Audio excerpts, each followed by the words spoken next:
The Bulls' Zach LaVine's got to be an all-star because he'll have some additional duties to perform. No repeat of what happened in Chicago last year. Hawks, Trae Young. Well, he's going to be an all-star. It's in Atlanta. No repeat of what happened in Chicago last year. And Damian Lillard, well, he'll be an all-star. Repeat of what happened in Chicago last year. He's there every season. I'm Tas Mellis, and this is what you need to know in the NBA for Thursday, February 18th.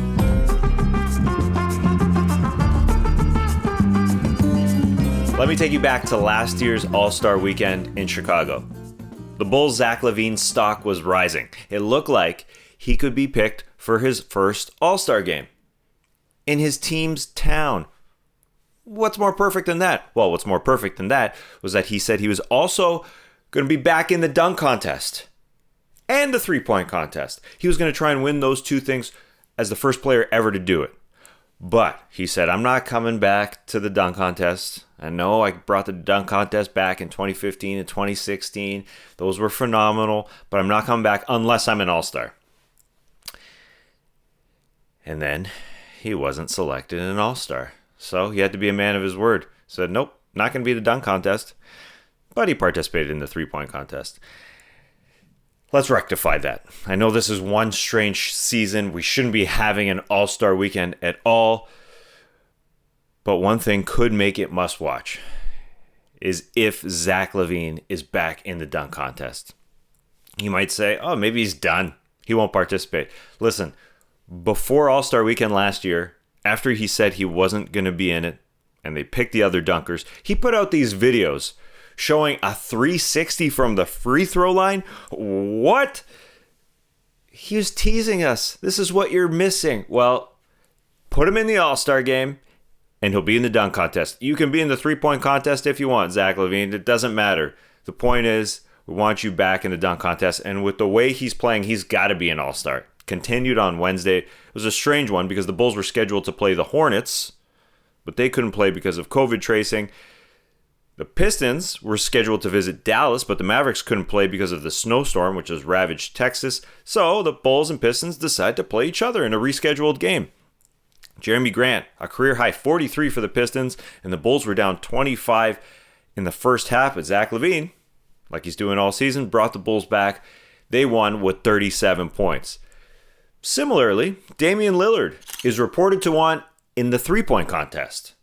That report via Yahoo Sports. Dame is sure to be an all-star, and this year when the three-point contest, dunk contest, and all-star game on the same night, well, why the heck not? Just jump in the three-point contest. It's the same night. You're there already. But jump in the dunk contest. Why the heck not? No man has ever won the three-point contest and the dunk contest. Be the first, Dame. What's strange is that Damian Lillard was in the dunk contest in 2014. It was that freewheeling, skateboarding style that they had. Was just the clock was on. Guys were just going back and forth. John Wall jumped over G Wiz, the mascot. Anyway, Dame's not going to be the dunk contest, but he will be an all-star. Against the Pelicans on Wednesday, it was Dame time once again, but it was slightly different. He had the go-ahead and one play with 16 seconds remaining. Yeah, it was a three-point play, but it was an old-school three-point play. It wasn't a Dame new-school three-point play. He had 11 fourth-quarter points, part of his 43 overall. It is phenomenal that the Blazers are 18-10. They've had a bad defense all season long, and then when C.J. McCollum was injured a month ago, I thought, how are they going to carry this offense enough to make up for, number one, a bad defense, and number two, C.J. McCollum's injury? Well, respect to Damian Lillard because he has done both. Blazers sitting at 18-10. Phenomenal. A guy who should be a rep for the Eastern Conference All-Stars, Trae Young, had a great game against the Boston Celtics, hitting 70% of his shots, one of his most efficient games of the season, and the Hawks had a great fourth quarter. They only lost it by one. They're so bad in the fourth. Losing by one is a huge win, and the Celtics were so desperate in the fourth. They resorted to hack a Clint Capella midway through the quarter because they couldn't get a stop. They just sent him to the free throw line. There's no other way for us to get stops against this Hawks team.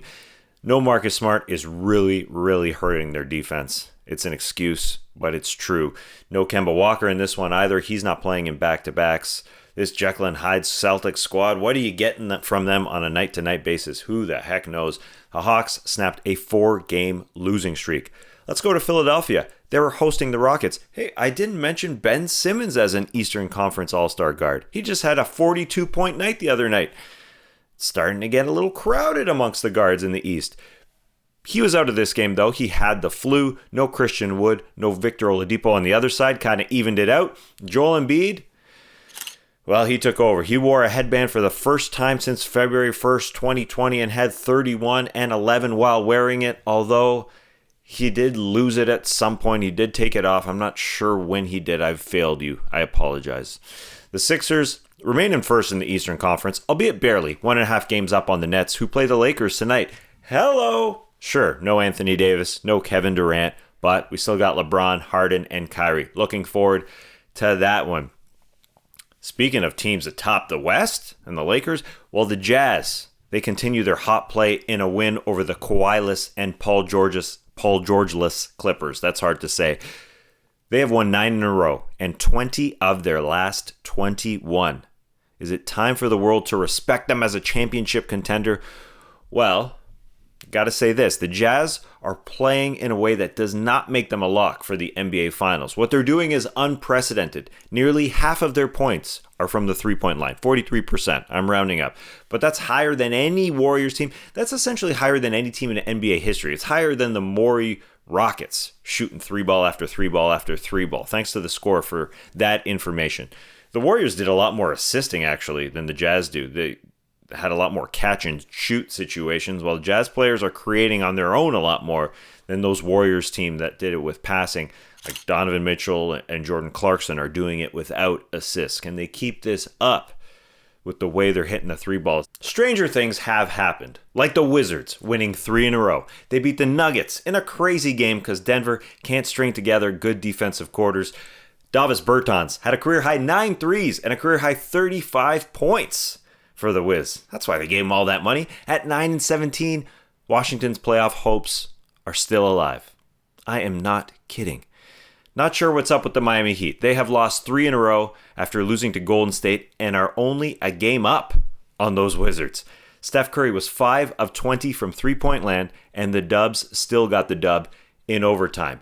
In another bad shooting performance, the Knicks' Emmanuel Quickley and Derrick Rose shot a combined 2 for 22 off the bench, while the Human Torch, Terrence Ross, dropped 30 off the Magic's bench to beat the Knicks. The Lakers and other teams are reportedly interested in Orlando's backup big man, Mo Bamba. Keep an eye out for Mo Bamba being traded before the trade deadline. Anthony Edwards barely missed a game winner for the Wolves at the buzzer, and the Pacers beat Minnesota in overtime. The Grizzlies beat OKC because all 5 of their starters had at least 15 points. That's how you do it. Teamwork. You'll get some teamwork from No Dunks on Thursday night. Check out Happy Hour during halftime of the TNT game. We'll be going till the end of the game. And speaking of TNT, they'll be announcing the All-Star starters on Thursday night. Keep an eye out for that. I'll be back to give you the news as fast as I possibly can tomorrow on Friday. I'll see you then.